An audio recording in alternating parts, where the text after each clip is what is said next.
My name is Under Officer Anjali Negi and I am a cadet of 31 UK Battalion NCC Haridwar Rudki Group Uttarakhand Directorate. Today we decided to aware people by this awareness video.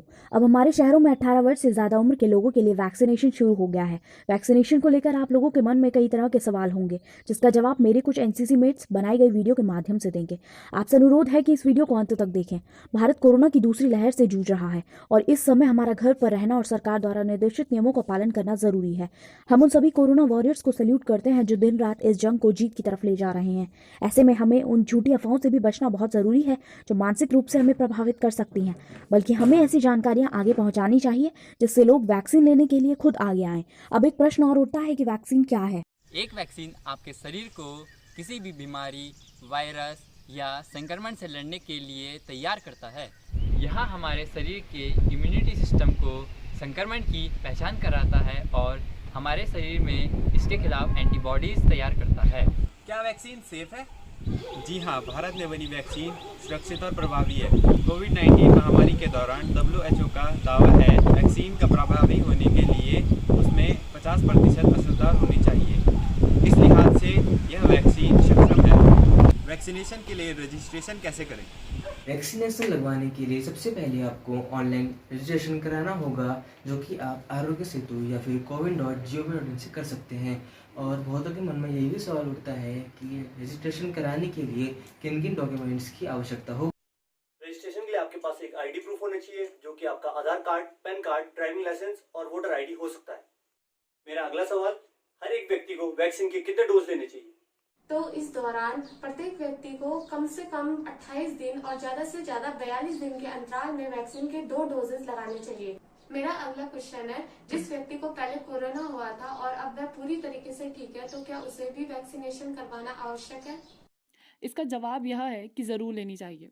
According to recent study reports, corona is a virus that can infect you more than one time.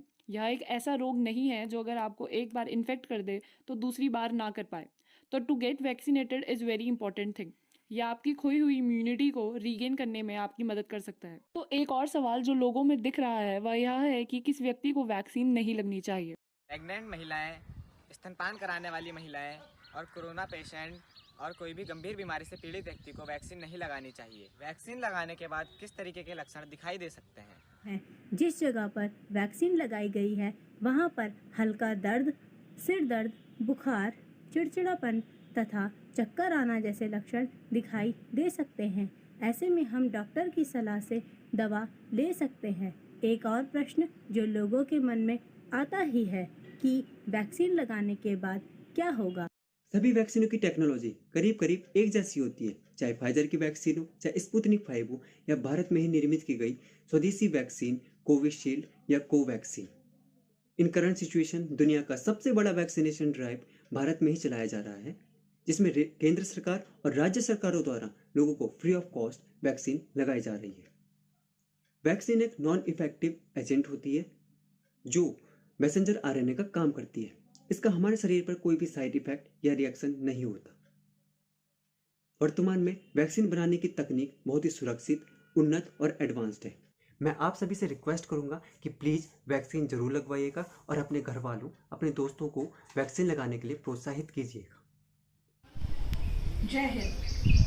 Myself Dr. Tanu Mittal and I am NCC in charge in Government PG College Kotdwar. Cadets, जैसा कि हम सभी जानते हैं, आज पूरा Bharat Covid के second wave से गुजर रहा है और जो ये सिचुएशन है ये किसी वॉर से कम नहीं है। ऐसे में अच्छी खबर ये है कि हमारे देश के वैज्ञानिकों ने बहुत कम समय में कोविड की एक कारगर वैक्सीन तैयार कर ली है और हमारी सरकार ने 18+ यूथ के लिए उसको ओपन कर दिया है। ऐसे में मेरी आप लोगों से यही अपील है कि आप सभी आगे आइए, सभी यूथ को अवेयर कीजिए वैक्सीनेशन को लेकर। और हाँ, जो ये भ्रांतियां हैं वैक्सीनेशन को लेकर कि वैक्सीन लगवाने से इन्फेक्शन फैलता है या फिर इससे प्रॉब्लम होती है, ऐसा कुछ नहीं है। हमें इसी अवेयरनेस को सभी यूथ तक पहुंचाना है। मेरे आप सभी एनसीसी कैडेट से यही अपील है कि सबको वैक्सीनेशन के प्रति अवेयर कीजिए। हमारे आज पश्चिमी देशों ने 100% वैक्सीनेशन के लक्ष्य को हासिल कर लिया है और अपने यहाँ कोविड पर जीत हासिल कर ली है। ठीक उसी तरह हमारे भारत के पास अब कारगर वैक्सीन है और भारत भी जीत के लक्ष्य को जल्दी ही हासिल करेगा। तो मेरी आप लोगों से फिर से यही अपील है कि stay at home, get vaccinated soon. जय हिंद, जय भारत, जय उत्तराखंड।